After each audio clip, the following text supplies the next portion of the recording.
നയൻതാരയുടെ ultra thin daily wear pads. സ്ത്രീകൾ വെക്കുന്ന പാഡിൻ്റെ ഒരു ബ്രാൻഡാണ്.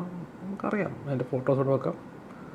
അവർ ഓൺ പ്രോഡക്റ്റിൽ അല്ലാതെ അവർക്ക് കോസ്മെറ്റിക്സിൻ്റെയൊക്കെ സാധനങ്ങളുണ്ട്, ക്രീംസൊക്കെ ഇല്ല നമുക്ക് ഉപയോഗിക്കുന്ന പലതരം ഉണ്ടല്ലോ, പെണ്ണുങ്ങൾക്കറിയാം ഇത് കാണാം. പാഡിൻ്റെ പ്രൊമോഷന് വേണ്ടി ഒരു വളരെ വൈറലായ ഒരു സോങ് എടുത്തു. നമുക്ക് ക്രിക്കറ്റൊക്കെ കളി കാണുന്നവർക്ക് നമ്മുടെ IPL ഈ പാട്ട് വളരെ വൈറലായിരുന്നു. കരിങ്കാലിയല്ലേ എന്നുള്ള ഒരു സോങ് ഉണ്ടല്ലോ, ആ ഒരു സോങ് നയൻതാര യൂസ് ചെയ്തിട്ടുണ്ട്. കൂടുതൽ ഞാൻ പ്ലേ ചെയ്യുന്നില്ല, ഇനി പ്ലേ ചെയ്യുമ്പോഴേക്കും അതിന് കോപ്പിറൈറ്റ് ഇഷ്യൂസൊക്കെ വരും. ഈ സോങ്ങിൻ്റെ അവകാശി ക്രിയേറ്റർ നമുക്ക് ഡീറ്റെയിൽസ് ഇവിടെ ഇൻസ്റ്റാഗ്രാമിൻ്റെ പ്രൊഫൈൽ ഡീറ്റെയിൽസ് കൊടുത്തേക്കാം. ഇതിൻ്റെ കോപ്പിറൈറ്റ് അവകാശം ഇദ്ദേഹത്തിനാണ്.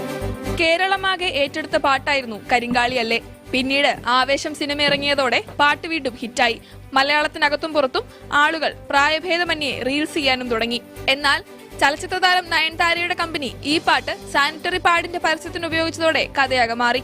ഒരു പരിധി വരെ കലാകാരന്മാരുടെ ക്രിയാത്മകമായിട്ടുള്ള പ്രക്രിയയിലൂടെ ഉദ്ഭവിക്കുന്ന സൃഷ്ടികൾ പലപ്പോഴും മറ്റുള്ള ബിസിനസ് സ്ഥാപനങ്ങളും വലിയ വലിയ കോൺഗ്ലോമറേറ്റ്സും മൾട്ടിനാഷണൽ കമ്പനീസൊക്കെയാണ് എക്കണോമിക്കലി അല്ലെങ്കിൽ സാമ്പത്തിക ലാഭത്തിന് വേണ്ടി ഉപയോഗിച്ച് പൈസ ഉണ്ടാക്കുന്നത്.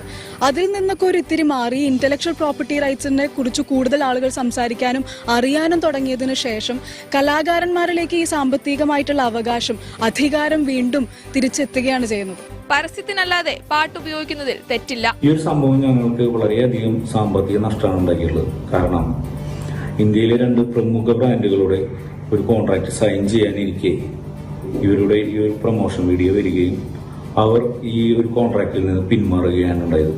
സംഭവത്തിൽ കോടതി ഉത്തരവുണ്ടായിരുന്നിട്ടും കമ്പനി പാട്ട് നീക്കം ചെയ്തിട്ടില്ല.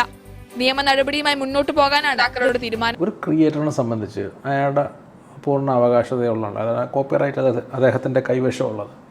അദ്ദേഹത്തിൻ്റെ പെർമിഷൻ ഇല്ലാതെ നമ്മൾ അവരുടെ കൺസെൻറ്റ് എടുക്കുക. ഇപ്പം നമുക്കറിയാം, ധനുഷിൻ്റെ മാറ്ററിലാണ്, ഇഷ്യൂലാണെങ്കിൽ ധനുഷിൻ്റെ ഓണർഷിപ്പില്ല, അദ്ദേഹത്തിൻ്റെ കോപ്പിറൈറ്റ് അതിൻ്റെ പ്രൊഡ്യൂസർ ആകുമ്പോൾ അദ്ദേഹത്തിൻ്റെ കൈവശമാണ് കോപ്പിറൈറ്റ്. ഇപ്പം നമ്മൾ റിയൽസ് ഇടാനോ ഷോർട്ട് വീഡിയോ ഒക്കെ ഇടുമ്പം പാട്ട് പ്ലേ ചെയ്യുന്നുണ്ടോ, സ്റ്റിൽസ് യൂസ് ചെയ്യുന്നുണ്ടോ കുഴപ്പമില്ല. പക്ഷേ ഒരു ബിസിനസ് ഇത് ഒരു ബോണ്ടിലോട്ട് ഏർപ്പെടുക, ഒരു എഗ്രിമെൻറ്റിലോട്ട് ഏർപ്പെടുക, നമ്മൾ അതിനൊരു ലാഭം, കോടികളുടെ ലാഭം എടുക്കുമ്പം അതിൻ്റെ അത് ചോദ്യം ചെയ്യും. ക്രിയേറ്ററിനോട് ചോദിച്ച് അദ്ദേഹത്തിന് അതിൻ്റെ എമൗണ്ട് കൊടുത്തിട്ട് നമുക്ക് കോപ്പിറൈറ്റ് എടുക്കാമല്ലോ. അതിനല്ലേ അവരത് വെച്ചിരിക്കുന്നത്. അത് അവരുടെ അന്നമല്ലേ. ഒരു ക്രിയേറ്ററിനെ സംബന്ധിച്ച് അദ്ദേഹത്തിൻ്റെ അന്നാണത്. നയൻതാര അത് പഠിപ്പിക്കേണ്ട ആവശ്യമില്ല. കാരണം നയൻതാര ഒരു ക്രിയേറ്ററാണ്. സോഷ്യൽ മീഡിയ പ്രവർത്തിക്കുന്നതും സിനിമയിൽ പ്രവർത്തിക്കുന്നതും എല്ലാവരും ക്രിയേറ്റേഴ്സാണ്. സിനിമയാവുമ്പോൾ രണ്ട് സോഷ്യൽ മീഡിയ ഷോട്ട് ഇട്ടാലും വലിയ വീഡിയോയിലും ഓൾ ആർ ക്രിയേറ്റേഴ്സ്. ഡയറക്റ്റ് ചെയ്യുന്നവരാണെങ്കിലും ആക്ട് ചെയ്യുന്നവരാണെങ്കിലും. അപ്പം നയൻതാരയെ സംബന്ധിച്ച് നയൻതാരയ്ക്ക് അറിയാം എന്താണ് കോപ്പിറൈറ്റ്. നയൻതാര പ്രൊഡ്യൂസർ കൂടിയാണ്. അവരെല്ലാ മേഖലയിലും കൈവച്ചിട്ടുള്ളതാണ്, അവർക്കറിയാം. അപ്പോൾ എന്തുകൊണ്ട് അവർ ഇയാളുടെ കൺസെൻറ്റ് ഇല്ലാതെ എടുത്തു? അതുകൊണ്ടല്ലേ അവർക്ക് ഈ കേസ് വന്നത്. ഞാൻ മനസ്സിലാക്കുന്നത് നമ്മുടെ ഫഹദ് ഫാസിൻ്റെ ആവേശം എന്ന പടത്തിൻ്റെ അകത്ത് ഈ പാട്ടുണ്ട്, ഫഹദ് ഇങ്ങനെ കത്തിയും പിടിച്ചുകൊണ്ട് ചെയ്യുന്നൊരു വീഡിയോ ഉണ്ടല്ലോ. അത് അതിൻ്റെ 10 സെക്കൻഡോ 5 or 10 സെക്കൻഡേ കാണുമായിരിക്കും എനിക്ക് തോന്നുന്നു. അതിനവർ ആ കോപ്പിറൈറ്റ് കൈപ്പറ്റിയിട്ടുണ്ട്. അത് ഓണറിനെ സംസാരിച്ച് ക്രിയേറ്ററിനോട് ചോദിച്ചതിന് ശേഷം അദ്ദേഹത്തിന് തുച്ഛമായ ഒരു എമൗണ്ട് കൊടുത്തതിന് ശേഷം എന്തായാലും ഇവിടെ 5 or 10 അല്ല, മോർ ദാൻ 25 സെക്കൻഡ്സ് ഉണ്ടെന്നാണ് എനിക്ക് മനസ്സിലാക്കിയത്. എന്തായാലും പോലൊരു വ്യക്തി എടുക്കുമ്പം ആ പാട്ട് അങ്ങ് ഭയങ്കരമായിട്ടും വയറില്ല, അത് വേറെ കാര്യം. പക്ഷേ അദ്ദേഹം പറയുന്ന കേട്ടോ, ക്രിയേറ്റർ പറയുന്നത് നിങ്ങൾ ശ്രദ്ധിച്ചു, അദ്ദേഹം 2 കമ്പനിയായിട്ട് എഗ്രിമെൻറ്റ് ചെയ്യാൻ നിൽക്കുന്നത് ഇതേ പ്രോഡക്റ്റ് തന്നെയാണ്. അപ്പം നയൻതാരയോട് ശ്രദ്ധിക്കുക, അവരെ പിന്നെ അതെടുക്കുമോ? ഇല്ല.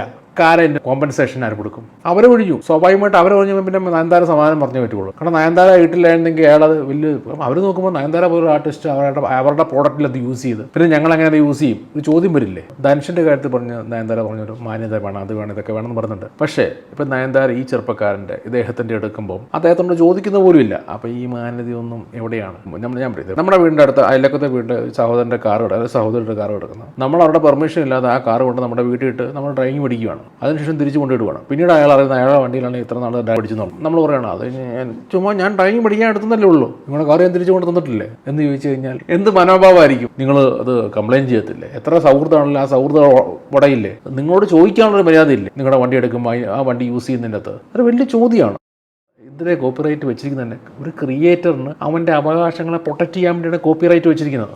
നയൻതാര ധനുഷിനോട് പറയുന്നുണ്ടല്ലോ കുറച്ചൊക്കെ മര്യാദ. ഇപ്പോൾ ഈ മാറ്ററിൽ, ഈ ഒരു ഇഷ്യൂവിൽ നയൻതാര എന്ത് പറയും? വീഡിയോ ഇഷ്ടപ്പെട്ടെങ്കിൽ ലൈക്ക് ചെയ്യുക, ഷെയർ ചെയ്യുക, സബ്സ്ക്രൈബ് ചെയ്യുക. Okay, bye, take care.